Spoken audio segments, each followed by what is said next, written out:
Hello दोस्तों, मैं हूं एसपी और आप देख रहे हैं एसपी टॉपर्स। दोस्तों, पिछले क्लासों में जो इतना हम लोग बात किए थे ब्लड पे, उससे थोड़ा सा अधिक हम लोग जानने की प्रयास करेंगे। जैसे मैं पिछले क्लासों में यहाँ तक आपको बता दिया था कि पीएच मान कितना होता है, पुरुषों में ब्लडों की कितनी मात्राएं होती हैं, महिलाओं में ब्लड की कितनी मात्राएं होती हैं, कोलेस्ट्रॉल क्या होता है, कोलेस्ट्रॉल के कितने प्रकार होती हैं, कौन सी कोलेस्ट्रॉल अच्छा होता है, कौन सा कोलेस्ट्रॉल खराब होता है। यहाँ तक तो हमने बता दिया था। ठीक, अब इसके आगे मैं बताऊंगा प्लाज्मा क्या होता है, रुधिराणु क्या होता है, रुधिराणु के में क्या क्या चीजें पाई जाती हैं, प्लाज्मा में क्या क्या चीजें पाई जाती हैं। ठीक, तो जो प्लाज्मा होता है ये एक सॉलिड के रूप में होता है, नहीं प्लाज्मा सॉरी, जो प्लाज्मा होता है ये लिक्विड के रूप में होता है, रुधिराणु जो है ये सॉलिड के रूप में होता है। सॉलिड जो प्लाज्मा है इसमें 90% जल पाया जाता है और 10% प्रोटीन पाया जाता है।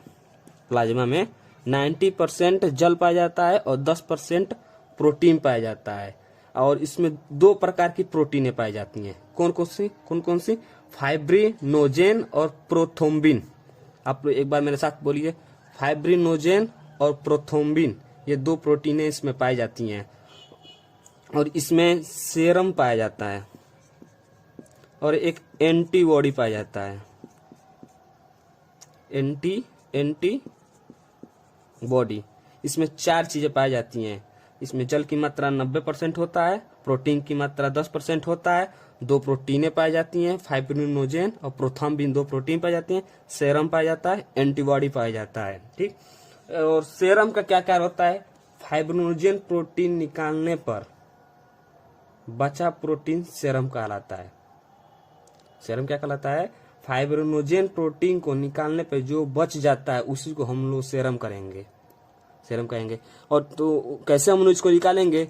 तो जो प्रोटीन होते हैं, जो फाइब्रिनोजेन और प्रोथ्रोम्बिन में जो प्रोटीन होती हैं, उनको एक पास रख लेते हैं, उनको बहुत तेज मशीनों में ऐसे ऐसे गोल गोल चक्कर में नचाया जाता है।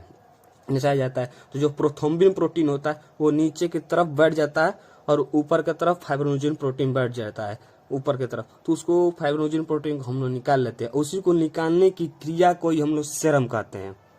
ठीक, इतना तो आपको समझ में। अब एंटीबॉडी क्या होता है? तो एंटीबॉडी आप समझ सकते हैं, कोरोना का वैक्सीन। ये क्या होता है कि ये कोई भी बीमारी आने में सहयोग नहीं करता है, ऊपर उससे लड़कर खत्म कर देता है। तो हमारे बॉडी के अंदर बहुत सारे एंटी चीजें पाई जाती है जो एंटी के रूप में होती हैं और लड़ने में बहुत ज्यादा सहयोग देती हैं। जैसे डेंगू हुआ, मलेरिया हुआ, ये सब जो ये कोरोना तो सबसे डेंजर तो यही था। इसके पहले भी शायद प्लेग वगैरह आया था, तो उस समय तो बहुत सारे वैक्सीन उतने मतलब नहीं हुई थी। जैसे एक मेरा था, वो क्या नाम है उसका, पोलियो जो है वो भी एक बहुत गंभीर बीमारी थी जो हमारे भारत देश में हर गांव में विकट रूप में पाई जाती थी पोलियो। और वो इतनी मतलब गंभीर बीमारी थी कि गांव का गांव पोलियो से ग्रसित हो जाता था। जैसे एक बार प्लेग आया था, उससे लोग ग्रसित हो जाते थे, गांव के गांव साफ हो जाता था। वैसे रूप में ये भी था पोलियो।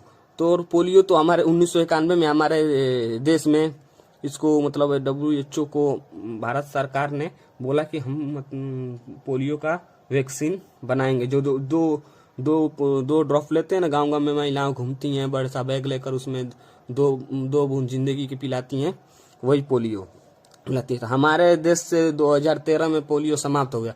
लेकिन ये मैं भारत का एक नक्शा बनाने का प्रयास कर रहा हूँ कि थोड़ा सा अच्छा बन जाए। लेकिन चलिए, आपको समझने के लिए जितना समझ सकते हैं उतना में तो अच्छा ही बना है।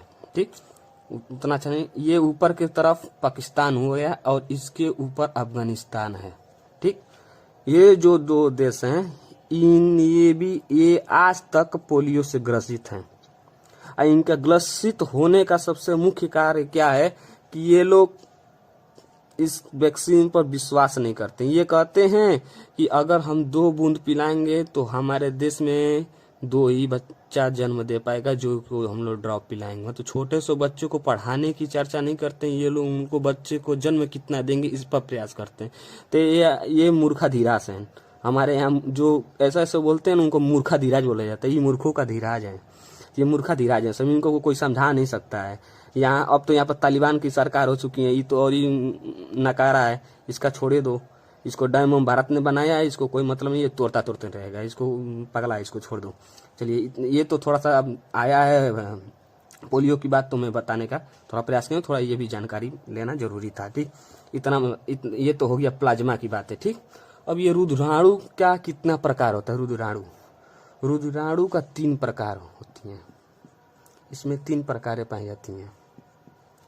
एक होता है आरबीसी, दूसरा होता है WBC, तीसरा होता है प्लेटलेट्स।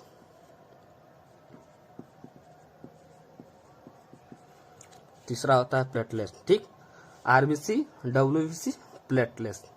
तो अब ये आरबीसी का कार्य क्या होता है, WBC का कार्य क्या होता है, प्लेटलेट्स का कार्य क्या होता है, ये अभी मैं थोड़ी देर में आपको बता देता हूँ। ठीक, तो आरबीसी का जो मृत्यु का दिन होता है वो 120 दिन का होता है। WBC का जो होता है 4 दिन होता है। प्लेटलेट्स का जो होता है 7 दिन का होता है। इतने दिन में ये बने रहते हैं और मृत्यु हो जाता है इन लोगों का। ठीक, मृत्यु हो जाता है। आरबीसी बॉडी में कितने पाए जाती हैं? लगभग 50 लाख। WBC कितना पाया जाता है? लगभग ये 8 से 10 हजार के लगभग पाया जाता है। और WBC प्लेटलेट्स कितना पाया जाता है? तो प्लेटलेट्स लगभग 2 लाख के करीब प्लेटलेट्स बॉडी में पाया जाता है। जिसका प्लेटलेट्स कमी होती है उसको मतलब जल्द से जल्द डॉक्टर से जानकारी लेकर और दवा कराना चाहिए, ना कि बकरी की दूध ये सब चीजें हैं कि खाकर हम लोग मतलब कुछ दिन तक हम बढ़ाने का प्रयास करते हैं, लेकिन जल्द से जल्द डॉक्टर की सलाह पर ही कोई कार्य करें। अगर आपका प्लेटलेट्स 1 लाख तक है तो ठीक है, 1 लाख से थोड़ा भी डाउन हो रहा है तो जल्द से जल्द डॉक्टर से संपर्क करने का प्रयास करें। 60 हजार के बाद तो मृत्यु होना एकदम मतलब, जितना तेज ये प्लेटलेट्स बढ़ता है, एक दिन में 30 हजार बढ़ेगा तो 40 हजार तक घट जाएगा। जितना तेज बढ़ता है उतना ही तेज ये घटता भी है प्लेटलेट्स। ये बहुत ही मतलब बेकार चीजें होती हैं। तो ये आरबीसी क्या करता है? जो अच्छा आप ये जानते हो कि मतलब खून लाल होता है, लेकिन लाल वो किस कारण होता है? तो लाल होता है खून आरबीसी के कारण। और आरबीसी में पाया क्या जाता है? आरबीसी में हीमोग्लोबिन पाया जाता है जो ऑक्सीजन और कार्बन डाइऑक्साइड को बॉडी में ब्लड में पहुंचाने का कार्य करता है। आरबीसी में हीमोग्लोबिन पाया जाता है, हीमोग्लोबिन, और ये ऑक्सीजन और कार्बन डाइऑक्साइड को पहुंचाने का कार्य करती हैं। और हीमोग्लोबिन में आयरन पाया जाता है जिसके वजह से ब्लड लाल होता है। ठीक, आरबीसी में हीमोग्लोबिन पाया जाता है और इसमें आयरन पाया जाता है Fe, इसके वजह से ब्लड लाल होता है। ठीक, आरबीसी में 99% आरबीसी रुधिराणु में, आरबीसी में 99% रुधिराणु पाया जाता है। आरबीसी में 99% रुधिराणु पाया जाता है। ठीक, इसमें आरबीसी में केंद्रक नहीं होता है और ना ही लाइसोसोम इसमें पाया जाता है। आरबीसी में ना केंद्रक होता है और ना ही इसमें लाइसोसोम पाया जाता है। सबसे मुख्य बात इसमें यही है। और आरबीसी का होता है कब्रगाह। आरबीसी कब्र बोलता है कि आरबीसी का कब्रगाह किससे होते हैं? स्प्लीन को बोलते हैं, SPLEN। स्प्लीन को आरबीसी का कब्रगाह बोला जाता है। ये तो हो गई आरबीसी की मतलब बातें। अब ये WBC का मुख्य कार्य क्या होता है? ये बीमारियों को होने नहीं देता है। बीमारी मारता है, लिख लीजिए। ये WBC का कार्य क्या है? ये बीमारी होने नहीं देता है। सबसे बड़ी बात इसमें यही पाया जाता है। इसमें ल्यूकोसाइट इसमें ल्यूकोसाइट कहते हैं इसको। आरबीसी को हम लोग ल्यूकोसाइट कहते हैं। आरबीसी को ल्यूकोसाइट, आरबीसी को हम लोग ल्यूकोसाइट कहते हैं। अब आई प्लेटलेट्स के बारे तो प्लेटलेट्स को हम लोग थ्रोम्बोसाइट कहते हैं। थ्रोम्बोसाइट, प्लेटलेट्स को हम लोग थ्रोम्बोसाइट कहते हैं। ये प्लेटलेट जो होता है, यही जो होता है ब्लड को थक्का बनाने में सहयोग करता है। ब्लड को थक्का बनाने में सहयोग। अगर प्लेटलेट्स नहीं होगा तो ब्लड थक्का बनेगा ही नहीं। ठीक, इतना आज की ये सब बातें हो गई। इसको आप लोग एक कॉपी पे नोट कर लेंगे, इसको 2-3 बार रिवीजन करने का, इस पूरे चाहे इसको स्क्रीनशॉट ले लेंगे और इसको 2-3 बार समझने का अच्छी तरह से प्रयास करेंगे। ठीक है, धन्यवाद आपको पूरा वीडियो देखने के लिए। इसके आगे की वीडियो में बहुत सारी ब्लड के बारे में आपको जानकारी देंगे। अगर आपको ये वीडियो अच्छा लगा हो तो लाइक और सब्सक्राइब करना ना भूलें।